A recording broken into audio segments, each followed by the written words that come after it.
Everyone, welcome back to our channel. কেমন আছো সবাই? আশা করি তোমরা সবাই খুবই ভালো আছো। আমিও তো অনেক ভালো আছি। আজকে আমার মাম্মামের অন্নপ্রাশন, আর সেই ভিডিওটাই আজকে আমি তোমাদের সঙ্গে শেয়ার করব। তো প্রথমেই তো ওকে হলুদ মাখিয়ে দিচ্ছিল। যেই না ওকে হলুদ মাখানো শুরু করেছে, ও তো কান্নাকাটি জুড়ে দিয়েছে। পরেই তো ওকে স্নান করাতে নিয়ে এসছে। প্রথমেই তো ঘাটে গঙ্গা পূজা করে নিচ্ছিল বড় মা।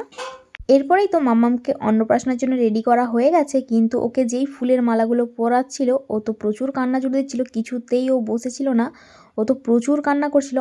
সবাই মিলে অনেক চেষ্টা করছিল ওর কান্না থামানোর, কিন্তু ও কিছুতেই থামছিল না। যার জন্য অন্নপ্রাশন থামিয়ে আবার ওকে একটু ঘোরানোর জন্য দিয়ে দিচ্ছিল। ওকে তো কিছুক্ষণ পরে ঘোরানোর পরে আবারও নিয়ে এসেছিল। ওকে যেই না বস করিয়েছে, ও তো আবারও কান্না শুরু করে দিয়েছে।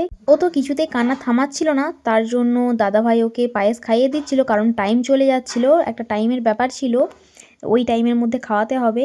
তো ফাইনালি মিহির অন্নপ্রাশন কমপ্লিট। যেই না অন্নপ্রাশন শেষ, সেই দেখো ও তো চুপ করে গিয়েছে। ও শুধু খাওয়ার সময়ই ওরকম কান্না করছিল, এখন তো পুরো শান্ত হয়ে গেছে। কিন্তু ওকে আমি বলছিলাম যে মাম্মাম একটু হাসো, কিন্তু ও কিছুতেই হাসছিল না, ও একভাবেই তাকিয়েছিল। এটা তো আমার দিদিভাই, ও কিছুতেই ফোনে ভিডিও করতে চায় না। ওকে বলছিলাম যে ওর ফটো তুলছি বলে ভিডিও করে নিয়েছিলাম। যাই হোক, তারপর আবারও আমি সোনামাকে নিয়ে বাইরে ভিডিও করছিলাম, আর সবাই চেষ্টা করছিল ওকে হাসানোর, ফটো তোলার জন্য, কিন্তু ও কিছুতেই হাসছিল না, উল্টে কাঁদছিল। তো ওটা নিয়ে আমরা হাসাহাসি করছিলাম। ও অন্যান্য দিন প্রচুর হাসে, কিন্তু আজকে কিছুতেই ও হাসছিল না, একবারে চুপ করেছিল। আর ওকে হাসানোর জন্য সবাই চেষ্টা করছিল, সব চেষ্টা ব্যর্থর পর আমি তো এবার খেতে চলে গিয়েছিলাম। আর আজকে মেনুতে ভাত, পটল ভাজা, ফ্রায়েড রাইস, মাংস, দই, পাঁপড়, আরও অনেক কিছু ছিল যেগুলো ভিডিও করা হয়নি।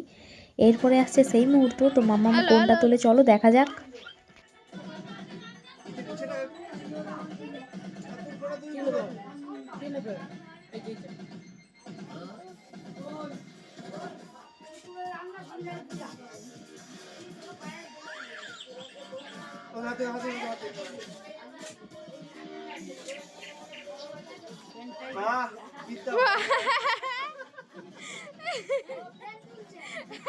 তোমরা তো দেখলে যে আমার মাম্মাম পেন তুললো। তো যাই হোক, আজকের ভ্লগ এই পর্যন্তই। তো দেখা হচ্ছে অন্য কোনো অ্যানাদার ভ্লগে।